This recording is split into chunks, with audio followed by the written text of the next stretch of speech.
Varicose veins కి సరైన చికిత్స కోసం సంప్రదించండి ఎవిస్ హాస్పిటల్.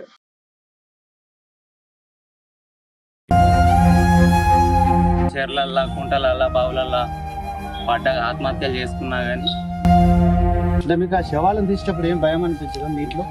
మా పిల్లలకు మాకు దక్కకుండా కానీ వాళ్ళకన్నా దక్కుతుంది కానీ మొత్తం పురుగులు మొత్తం పైకెత్తే మాకు మేము కుళ్ళిపోయి ఉంటాయి కదా, మీకు ఎలా అనిపిస్తుంది? ఇక మాకు ఏది ఇక జీవన వృత్తే ఇది అయిపోయింది ఇక మాకు. మీ ప్రాణాలను పణంగా పెట్టి శవాలను తీస్తారు. ఏ శవాలు తీసినా మాకు అన్నం తినాలంటే వామిటింగ్ వస్తుంది అన్న. ప్రతి మనిషి సమస్యల సుడిగుండంలో జీవిస్తుంటారు. కొందరు ధైర్యంగా సమస్యలను ఎదుర్కొంటే మరికొందరు సమస్యలను ఎదుర్కోలేక నిండు నూరేళ్ల జీవితాలను అర్ధాంశతో మూయించుకుంటారు. కారణాలు ఏమైనా క్షణిక ఆవేశంతో ఆత్మహత్యలకు పాల్పడుతున్నారు. కొందరు ఉరికొయ్యలకు వేలాడితే మరికొందరు చెరువులో గాని బావిలో గాని నీట మునిగి కూడా ఆత్మహత్యలు చేసుకుంటారు. నీట మునిగినప్పుడు తక్షణం గుర్తుకొచ్చేది మాత్రం శవాలను బయట తీయాలంటే గుర్తుకొచ్చేది మాత్రం ఈ గజయితగాళ్ళే. గజయితగాళ్ళ సమస్యలు, వారి యొక్క ధైర్య సాహసాలు, వాళ్ళ యొక్క సమస్యలు ఏందో తెలుసుకునే ప్రయత్నం సుమన్ టీవీ ప్రత్యేక కథనంలో చూద్దాం. చెప్పండి అన్న, మీ సమస్యలు అసలు వాస్తవానికి ఎక్కడ ఆపద పడ్డ శవాలు మునిగినా కూడా నీట మునిగినా కూడా అంత ధైర్యంగా ఎలా తీసుకొస్తారు బయటకు? గత 40 సంవత్సరాల నుండి మా నాన్న పీరియడ్ నుండి చెర్లల్లా కుంటలల్లా బావులల్లా పడ్డ ఆత్మహత్యలు చేసుకున్నా కానీ ఇట్లా మా నాన్న నుండి మా అన్న అట్లా గత కొన్ని సంవత్సరాల నుండి తీస్తూనే ఉన్నాము. ఏడ ఆపద జరిగినా మేము పోతూనే ఉంటాము, తీసుకొస్తూనే ఉంటాము. అనాథాలు డెడ్ బాడీలు ఉంటాయి, ఆ డెడ్ బాడీలు గుతా మేము సేవ చేస్తాం. వాటికి గుతా గత ప్రభుత్వం దృష్టికి గుత తీసుకుపోయినాం. మాకు కొన్ని కిట్లు కావాలి, ఆక్సిజన్ కిట్లు, మాకు కొన్ని అదే సేఫ్టీ జాకెట్స్ గత ప్రభుత్వం దృష్టికి తీసుకుపోయినాం. కానీ మాకు ఎవరు ఏ ప్రభుత్వం గుర్తించలే. ఇకనైనా ఈ ప్రభుత్వం దృష్టికి తీసుకుపోయి మాకు ఏదన్నా జీవనోపాధి లాగా లేదంటే ఒక జీతం లాగా కనీస వేతనం ఏదైనా సరే మాకు కొంచెం అందేలా చూడాలి. చెర్లల్లా కుంటలల్లా ఈ రిస్క్ తోటి అలా వలలు ఉంటాయి, అన్నీ ఉంటాయి. రిస్క్ తోటి కూడా మేము తీస్తాం. కొన్ని ప్రాణాలు కాపాడినాం, కొన్ని వందల ప్రాణాలు కాపాడినాం. ఇప్పుడు మాకు ఏదన్నా ఈ సుమన్ టీవీ ద్వారా మాకు ముందుకు తీసుకెళ్ళగలరు, ఒక గుర్తింపు కావాలి. ఓకే, చెప్పండి అన్న, అసలు చనిపోయిన శవాన్ని కనీసం ముట్టుకోవడం పక్క పెట్టండి, చూడాలంటేనే గజం దూరం నుండి చూస్తారు.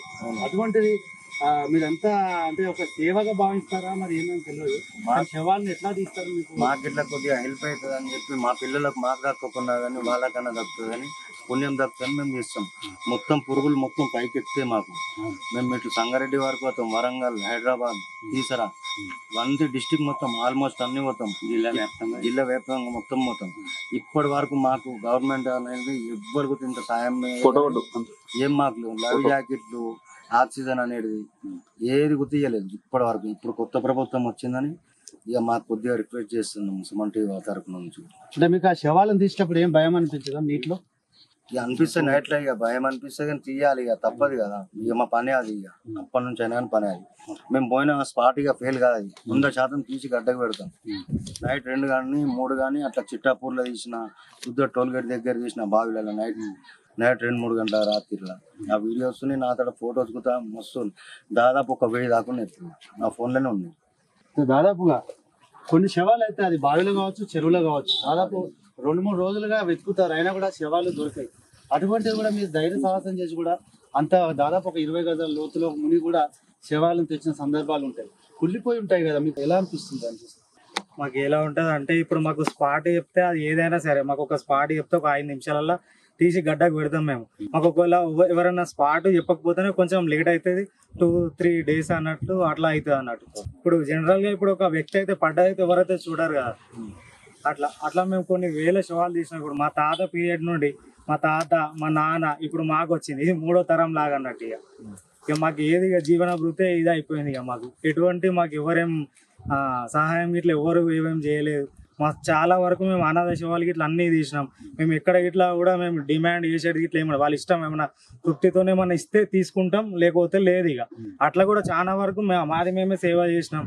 కొంతమంది అనాథ శవాలను కూడా మేమే దహన సంస్కారాలు కూడా మేమే చేసినాం. చిన్న చిన్న పిల్లలు అక్కడ ఇక్కడ పడేస్తే కూడా గవర్నమెంట్ కూడా మేమే మా నుండి అందించినాం. ఇకనైనా గవర్నమెంట్ మమ్మల్ని ఆదుకోవాలని అనుకుంటున్నాము. మాకు కూడా చాలా ఇబ్బందులు ఉంటాయి. ఇంట్లోకి కూడా అటు ఇటు వెళ్ళక కూడా ఉంటది ఇబ్బంది. పరిస్థితులలో కూడా ఏదైనా ఫంక్షన్స్ అయినా కూడా ఎట్టి పరిస్థితి ఏ టైం అయినా సరే, అర్ధరాత్రి అయినా సరే, కానీ మాకు ఒక ఫోన్ వచ్చిందంటే మేము అదే క్షణంలో వెళ్ళిపోతూనే ఉంటాం. అలా చెర్లల్లో గాజు పెంకలు ఉంటాయి, ముండ్లు ఉంటాయి, ప్రతి ఒక్కటి మాకు ఇబ్బందిగా అవుతూనే ఉంటాయి. మాకు ప్రతి ఒక్క ఇబ్బంది అయితేనే ఉంటుంది. ఇకనైనా కొంచెం మమ్మల్ని గవర్నమెంట్ చూసి ఆదుకోవాలని చెప్పి మనస్ఫూర్తిగా ఊరుకుంటున్నాం మేము. చెప్పండి బ్రదర్, అంటే మీ కుటుంబాలు అంటే ఈ యొక్క శవాలను తీస్తేనే మీకు కొంత డబ్బు సమకూరుస్తుంది అనుకుంటా. అంటే వాళ్ళు కుటుంబ వ్యక్తులు ఇస్తారేమో, మీ ప్రాణాలను పణంగా పెట్టి శవాలను తీస్తారు. మరి మీ కుటుంబంలో మీ అమ్మ నాన్న ఏమన్నారా? అయితే మేము శవాలను తీసి కూడా మేము ఇంటికి రామన్నా, ఎందుకంటే బయటనే చేస్తాం. ఏదన్నా నల్ల చూసి బావి చూసుకొని పొలాలు చేసి వస్తాం. ఎందుకంటే ఇంటికి రాని కూడా చిన్న పిల్లలు ఉంటారు, అందుకని మేము శవాలు తీసి ఫ్రెష్ అప్ అయ్యి వస్తాం. కానీ ఇంకోటి ఏంటంటే బావిలో పడ్డాక కూడా మాకు ఎంత 3 గంటలు 4 గంటల వరకు అల్లనే ఉంటాం శవాన్ని పట్టుకొని కూడా. ఇక్కడ మన వెమ్లవాడ క్యాండిడేట్ పడ్డాడు ఇబ్రాహిం నగర్ లో, అక్కడ నేను దాదాపు ఒక 30 ఫీట్లు ఉంటది బావి, అలా దిగి తాడు గట్టి దిగి దాదాపు ఆ శవాన్ని పట్టుకొని 2 గంటలు ఉన్నా అన్న ఒక్కని. ఆకలేస్తుంటే కూడా ఎవరు ఇస్తారన్న బావిలో ఒక్కనే ఉన్నా. అన్నం తినవుతుందా? తినరాదు. దాన్ని బట్టి మీరు కూడా కొంచెం ఆలోచించండి అన్న. ప్రజల దృష్టికి తీసుకెళ్ళండి, ప్రదర్శన దృష్టికి తీసుకెళ్ళండి. ఎందుకంటే మాకు కూడా చిన్న పిల్లలు ఉన్నారు, నేను ఆటో నడిపిస్తాం, మాకు ఏదో 200-300 వస్తాయి. ఎందుకంటే మేము దాదాపు మొత్తం డిస్ట్రిక్ట్ జిల్లా వ్యాప్తంగా మొత్తం మేమే అన్న తరపు నుంచి 6-7 సంవత్సరాల నుంచి తీస్తున్నా అన్న శవాలు. దాదాపు మేము ఏ శవాలు తీసినా మాకు అన్నం తినాలంటే వామిటింగ్ వస్తుంది అన్న.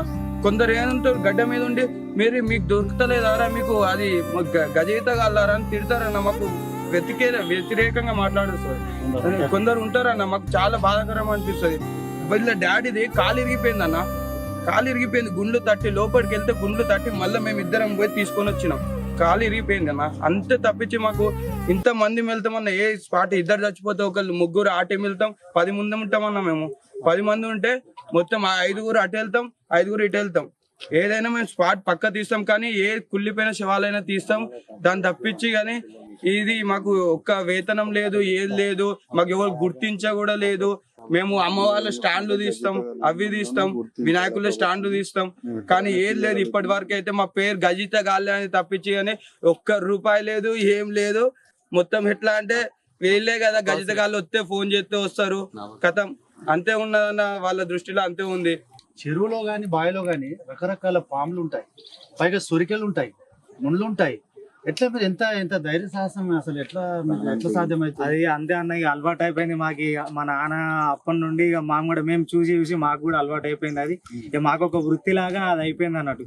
ఇది లేని టైంలో కూడా మేము ఏదో కూలో బీలో ఏదో చేసుకుని మేము ఆటో నడుపుకుంటా డ్రైవింగ్ కి అటు ఇటు వెళ్ళుకుంటా మేము జీవనం సాగిస్తున్నాం. ఇకనైనా కొంచెం మమ్మల్ని గుర్తించారని కోరుకుంటున్నాం.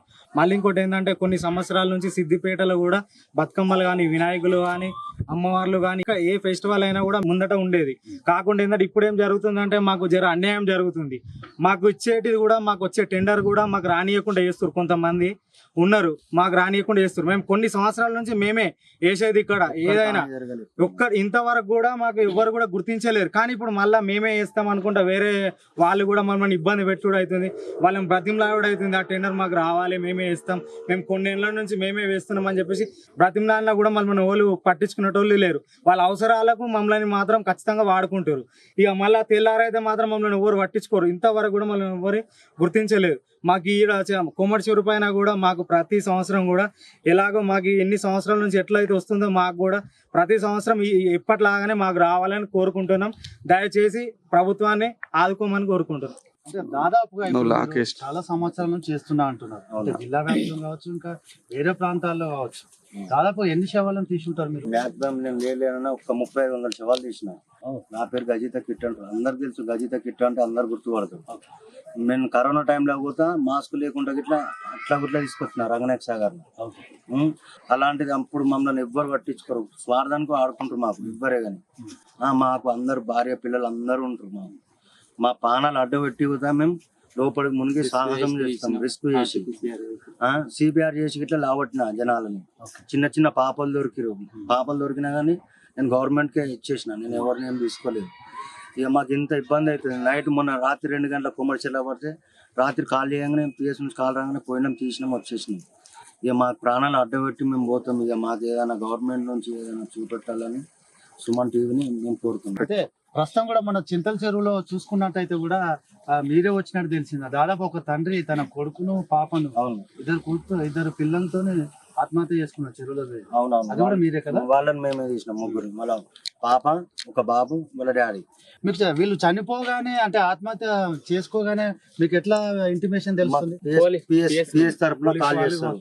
పిఎస్ వాళ్ళు కాల్ చేయగానే మేము ఇమీడియట్లీ ఏ టైం అయినా కానీ అది ఏ అర్ధరాత్రి అయినా పిఎస్ నుంచి సమాచారం రాగానే మేము స్పాట్కు పోయి తీయడం జరుగుతుంది. స్పాట్ మాకు చూపెట్టారు అనుకో గిడ పడ్డరని 5-10 నిమిషాలు తీసి గడ్డ పెడతాం.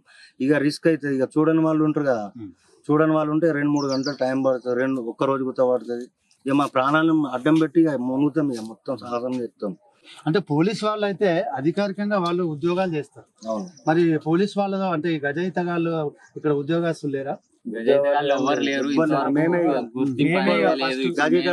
మేమే ఇక్కడ, మాకు ఇంత గుర్తింపు లేదు, ఏం లేదు. జస్ట్ గజయితగాలంటే గజయితగాలు. మాకు ఇలాంటి గవర్నమెంట్ నుంచి ఏం రాలేదు. నాకు మాకు కిట్స్ ఇస్తున్నారు, ఆ కిట్స్ గిట్లు ఇవ్వలేరు. అంటే మన చూసినట్టయితే కూడా అంటే అయ్యర్ అధికారులు పోలీస్ వాళ్ళు అయితే పిలిపిస్తున్నారు, కానీ పిలిపించి శవాలు తీసిన తర్వాత మీకు ఏమైనా ఉపాధి ఏమైనా ప్రభుత్వం తరఫున కానీ ఏమైనా ఇస్తున్నారా లేదా? అప్పటి మంది మాకు పిలిచారు, మన టూటం సిఐ పిలిచాను, ఆమె సన్మానం చేయడం జరిగింది డిఎస్పీ సార్ తోని. ఆ సార్ ఆయన కృషితో 3000 ఇచ్చిన ఆయన. మీ టీం అందరికి, మా టీం అందరికి. ఇంతకు ముందు గతంలో ఇట్లా కమిషనర్ వచ్చిండు, మాకు ఈవెంట్ సన్మానం చేసిండు నక్లెస్ రోడ్ దగ్గర. మాకు అన్ని ఉన్నాయి మా దగ్గర, ఫొటోస్, వీడియోస్ అన్ని ఉన్నాయి. ఎవరున్నా కానీ ఏం పర్వాలేదు, ఎవ్వరు ఆదుకుంటలేరు మమ్మల్ని. అర్ధరాత్రి మేము ఫోన్ చేయగానే ఇమీడియట్లీ వెళ్ళిపోవడం ఉంటుంది. మేము టిఫిన్ చేసి ఇట్లా వెళ్దాం, డైరెక్ట్ ఫోన్ చేయగానే కాల్ చేయగానే వెళ్ళిపోతాం. మేము మాకు ఒక వెహికల్ కావాలి, మాకు ఇబ్బంది, చాలా ఇబ్బంది అవుతుంది. ఇప్పుడు మన కీసర్ హైదరాబాద్ పోయి తీసినాం మేము. కొంచెం టైం లేట్ అయిపోయింది, మాకు 3000 తీసుకుంటాం. 3000 రూపాయలు కార్ రెంట్ తీసుకుంటారు మా దగ్గర. మాకు ఒక వెహికల్ ఇట్లా కావాలని గవర్నమెంట్ ని నేను వేడుకుంటాను.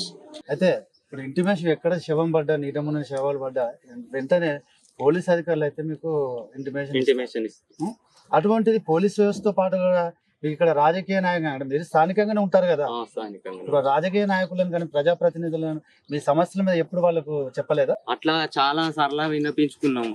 మాకు ఎటువంటిది కూడా మాకు రెస్పాండ్ కాలేదు. వాళ్ళు కూడా గత ప్రభుత్వం దృష్టికి తీసుకెళ్ళినాము, వాళ్ళతోటి కూడా ఏం రెస్పాండ్ ఏం కాలేదు. ఈ ప్రభుత్వం అయినా ముందరికి తీసుకెళ్లాలని కోరుచున్నాము. ప్రధానంగా మీకు ఏమేమి సమస్యలు ఉన్నాయి చెప్పండి. అంటే మీరు ఇది ఒక సేవగా భావిస్తున్నారా, లేదంటే మీరు ఏమైనా ఎక్స్పెక్ట్ చేస్తున్నారా ప్రభుత్వ ఉద్యోగస్తులు గుర్తించడమా, లేకపోతే గౌరవ వేతనం మీరు ఏమైనా ఎక్స్పెక్ట్ చేస్తున్నారా? ఇది ఒక సేవగానే చేస్తున్నాం. కాకపోతే మాకు కుటుంబాలు ఉన్నాయి, మాకు కొంచెం కనీస వేతనం నెలకు ఇంత అని ఇవ్వాలి. మాకు నైట్ టైం కూడా పడ్డప్పుడు వెహికల్స్ గురించి ఇబ్బంది అవుతుంది.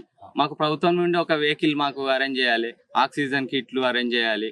మాకు రిస్క్ ఉంటుంది, లోపల చేపల వలలు ఉంటాయి, పొక్కలు ఉంటాయి, కయ్యలు ఉంటాయి, గుండ్లు ఉంటాయి, గాజు పెంకులు ఉంటాయి. మాకు ఇబ్బంది అవుతుంది. మాకు దిగినప్పుడు కూడా కాళ్ళ కూడా కోసుకపోతున్నాయి, ఇబ్బంది అవుతుంది. ఇబ్బందితో కూడా తీస్తున్నాం. అంటే ఉదాహరణ వేరే జిల్లాలలో ఇట్లా అధికారికంగా ఇట్లా గజయితగాళ్ళు ఉన్నారా, అసలు మీకు ఏమన్నా ఐడియా ఉందా? వేరే జిల్లాలో అంటే హైదరాబాద్ లో మాత్రం ఆయన ఉన్నాడు, ట్యాంక్ బండ్ శివ అని అతను, ఆయన ఒక్కనే తెలుసు. ఇక మిగతా ఎక్కడ తెలియదు. మేము ఇటు సంగారెడ్డి, తూప్రాను, ఇటు వరంగల్, ఇటు చాలా చోట్ల మేము వెళ్ళి తీసినాం. ఫైనల్ గా ఏం కోరుకుంటున్నారు మీరు ప్రభుత్వం తరఫున? మాకు ప్రభుత్వం తరఫున అంటే మాకంటే ఒక గుర్తింపు అని కావాలి ఒకటి ఖచ్చితంగా. మాకంటే ఒక వెహికల్, అట్లనే ఆక్సిజన్ కిట్ కావాలి. మాకు ఎక్కడ పోయినా గజిత అని ఒక పేరు మాత్రం తప్ప దానికంటూ ఇలాంటి వాల్యూ లేదు ఆ పేరుకు. తీసేట మందం మాత్రమే గజిత అని చెప్పుకుంటారు, తర్వాత అంతా వేస్ట్. అది అంటే ఇట్లా శవాలను తీస్తారు కదా, దాదాపు మీరు ముఖ పరిచయమే ఉంటారు. మిమ్మల్ని బయట సమాజం ఎలా చూస్తారు? రిసీవ్ చేసుకుంటారా? మీకు మర్యాదలు ఏమన్నా ఇబ్బంది ఏమన్నా? కొంతమంది భయపడే వాళ్ళు భయపడుతూనే ఉంటారు, కొంతమంది దగ్గరకు వస్తారు, కొంతమంది కూడా ఇక ఫ్యామిలీలలో కూడా కొంతమంది అడవి శివాళ్ళు ఇస్తారు, అది ఇది అనుకుంటారు. కానీ మేము ఎలాంటిది మేము ఎప్పుడు అట్లా ఫీల్ గా, మాకు ఒక జీవనోపాధి లాగా మేము ఒక సేవ చేస్తున్నాం. మేము ఒక సేవలాగా మేము చేస్తున్నాం. మేము కరోనా టైంలో కూడా కూరగాయలు మా ట్రస్ట్ అంటే మాకు ఒక సేవా సమితి లాగా పెట్టుకొని మేము కూరగాయలు అవి ఇవి కూడా మేము పంచినాం మేము. మాకేందంటే ఒక వెహికల్ ఒకటి మాకు వెహికల్ కూడా ఎందుకనంటే మేము ఇప్పుడు ఒక దూరం నుంచి కాల్స్ వస్తున్నాయి మాకు మా పనులన్నీ విడిచిపెట్టుకొని పోయేసరికి అక్కడ మాకు వెహికల్ టైంకి దొరకలేదు, అప్పటికి తేలిపోతుంది. కొంతమంది కాపాడేటోళ్ళని కూడా కాపాడలేకపోతున్నాం మేము. అది మాకేందంటే మళ్ళా లోతులకు కూడా వెళ్ళడానికి కొంచెం ఇంకా ఆక్సిజన్ మాకు సరిపోతలేదు. దానివల్ల మాకు ఒక ఆక్సిజన్ కిట్ కావాలి, దూర ప్రయాణాలు మాకు ఒక వెహికల్ కావాలి. మాకు ఒక నెలకు ఇబ్బంది అవుతుంది, ఇంట్లో ఫ్యామిలీస్ కూడా ఉంటాయి కదా సార్, మీరు కూడా అర్థం చేసుకోవాలి. మాకు కూడా ఫ్యామిలీస్ ఉంటాయి, ఇంట్లో కూడా మాకు వెళ్ళని పరిస్థితులు కూడా ఉన్నాయి మాకు. అందుకు దానికి మాకు ఒక చిన్న పింఛన్ లాగానైనా మమ్మల్ని ఆదుకుంటారని కోరుకుంటున్నాం అన్న. చూసుకోవచ్చు అంటే ప్రతి వ్యవస్థకు సమాజంలో ప్రభుత్వం తరపున ప్రతి రంగానికి ఒక వ్యవస్థ పనిచేస్తుంది. కానీ ఈ శవాలను తీసి అంటే నీట మునిగిన శవాలను తీయాలంటే కూడా ఏదో ఒక వ్యవస్థనైతే ఉంటుంది. కానీ ఇక్కడ మాత్రం దానికి భిన్నంగా కనిపిస్తుంది వీళ్ళు చెప్పే మాటలను బట్టి. కాబట్టి ప్రభుత్వం కూడా వాళ్ళు ప్రధానంగా కోరుకునేది ఏంటంటే వాళ్ళకు అంటే ఎక్కడ శవం పడ్డా వాళ్ళకి విషయం తెలియగానే ఒక వెహికల్ పోవడానికి అయితే ఒక వెహికల్ కావాలని కోరుతున్నారు. దాంతోపాటుగా గుర్తింపు అంటే ప్రభుత్వ అధికారికంగా కానీ లేకపోతే వాళ్ళకు ఒక గుర్తింపు కావాలని అయితే ప్రధానంగా కోరుకుంటున్నారు. దాంతోపాటు కూడా ఆక్సిజన్ కిట్టు ఒక 2 నిమిషాలు నీట మునిగితేనే ఊపిరాడని పరిస్థితి.